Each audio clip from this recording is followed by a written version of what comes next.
وهذه قصيدة بعنوان أمي.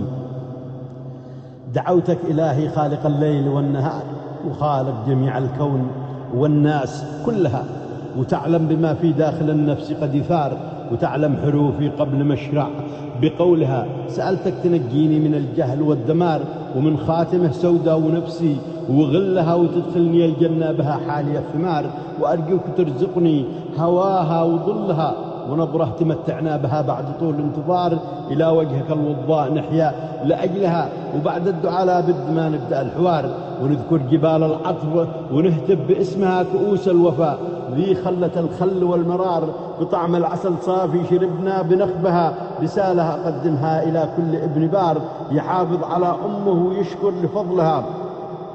رعتني وانا في بطنها دايم الشجار، ولم تشتكي مني ولو زاد حملها، وركضي بتلك البطن يمنى مع اليسار وهي تبتسم والله يعلم بحالها.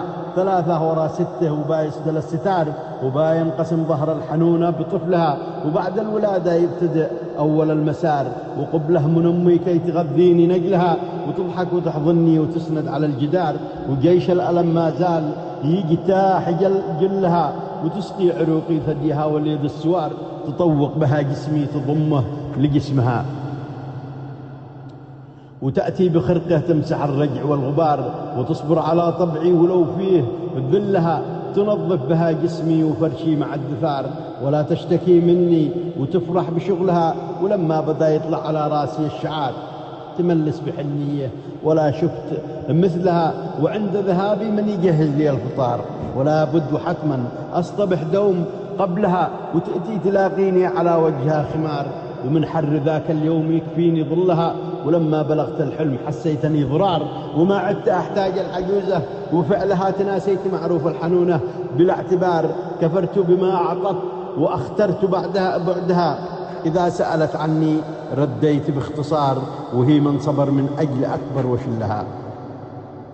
تناسيت معروف الحنونة بلا اعتبار، كفرت بما أعطت وأخترت بعدها، إذا سألت عني رديت باختصار، وهي من صبر من أجل أكبر وشلها. أفضل عليها زوجتي سر أو جهار، وهي ما تنام الليل خوفا على ابنها، تراني بعينيها طفلا من الصغار، وعمري تعدى الآن 2 عمرها، تذكرني كل ما أمر من الجوار بتلك الليالي ذي قضينا بقربها، وردد حروف اسمي وما أفهم الهدار، وهي تحتضني كل مرة أعيدها.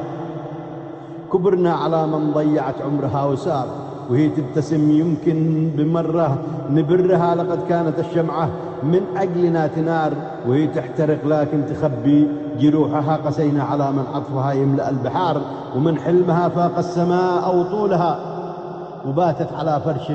وتمر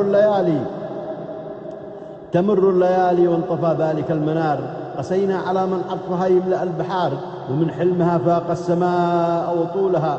تمر الليالي وانطفى ذلك المنار، وباتت على فرش من الترب قلها، لقد غادرتنا والمنية كأسها يدار، ونامت باب الخلد من تحت رجلها، ودارت من الأيام قد صابنا الدوار، وأحوالنا تاهت من بعد فقدها. نصيح لوجه الله للنشء والكبار، لكل من معه أمه يراعي حنانها، فوالله ما تلقى ولو تعبر المدار كما عطفها أو دفء لحظة بحضنها. ألا رحمتك يا رب بمن فارق الديار، وجاءك من دنياك ألقى بهمها. تغمد أبي وأمي برحمة بلا قصار، فهم أهلها يا رب رحماك أهلها. والسلام عليكم.